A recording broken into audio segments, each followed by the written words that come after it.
मुस्कान और सौरभ की तस्वीर है। दोनों कहीं बाहर गए थे, साथ में डांस कर रहे थे। इस तस्वीर को देखकर बिल्कुल ऐसा एहसास नहीं होगा कि यह मुस्कान साहिल के 15 टुकड़े कर सकती है। और उसके बाद देखिए, जिसके साथ डांस कर रही थी उसके 15 टुकड़े करके इस ड्रम में रखे थे। और ये जो बैग देख रहे हैं, पुलिस ने उसके बाद ड्रम को काटा है। ड्रम को काटने के बाद सीमेंट निकला है और शव के टुकड़ों को इस काले बैग में रखा गया है। लेकिन ताज्जुब की बात यह कि पति का सिर लेकर मुस्कान प्रेमी के घर चली गई थी। पूरी कहानी मैं आपको बताता हूं। मेरठ के दिल दहला देने वाले मर्डर में कई खुलासे हुए। नेवी अफसर रह चुका सौरभ लंदन में नौकरी करता था और उसकी पत्नी मुस्कान मेरठ में बेटी के साथ रहती थी। 2016 में परिवार की मर्जी के खिलाफ जाकर सौरभ ने मुस्कान से शादी की। नेवी और लंदन में नौकरी के चलते वो मुस्कान से दूर रहने लगा। मुस्कान को यह बात पसंद नहीं थी कि वो रिश्ता खत्म करना चाहती थी। दोनों की दोस्ती हुई और फिर दोनों एक दूसरे से प्यार करने लगे।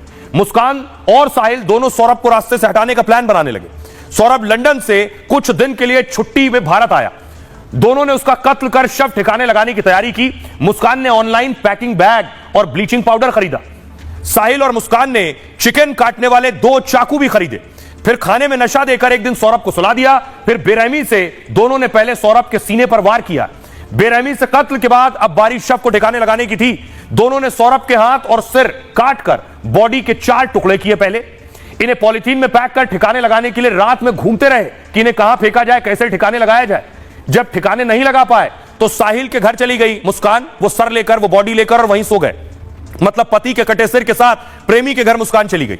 अगले दिन बॉडी लेकर मुस्कान वापस अपने घर पहुंची। फिर साहिल से कहा एक ड्रम लेकर आओ, सीमेंट और रेत खरीद कर लाने को कहा। फिर ड्रम में सीमेंट का घोल बनाकर डाला और उसमें टुकड़े भी डालते गए। सौरभ के शरीर के ऐसे 15 टुकड़े कर इस ड्रम में डाल दिए थे। और फिर साहिल के साथ वो घूमने शिमला मनाली चली गई और वहां से जब घूम कर आई तो उसके बाद यहां खुलासा हुआ। आइए अब आपको सुनवाता हूं, सुनिए जरा क्या कुछ कह रही मुस्कान की मां और सौरभ की बहन। ये आई अकेले, मैंने कहा सौरभ का है। सौरभ आए नहीं बिल्कुल पीहू से मिलने। तो कह रही घबराई पहले तो। मैंने कहा बता क्या हुआ मम्मी। सौरभ नीरा रोते रोते बोली। मैंने कहा कैसे नीरा, क्या हो गया, क्या बता।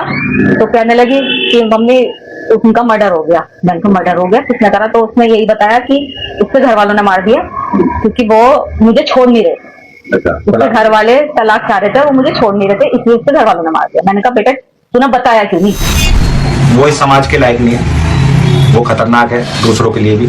और मैं दूसरे बच्चों को ये सबक देना चाहता हूँ कि इस तरह का कदम नहीं उठाना चाहिए, उसे सजाए मौत होनी चाहिए। वो लड़की पहले भी भाग गई थी, वो पहले से ही कैरेक्टर में खराब थी। पर मेरे भाई को उसको इतना ज्यादा प्यार था, उस पर इतना अंधा भरोसा करता था कि उसके बगैर उसका चलता नहीं था। उसका प्लानिंग ही यही थी और उसने पहले से ही प्लानिंग करके चली थी कि मुझे ये सब ले लेना है और मैं निकल जाऊंगी।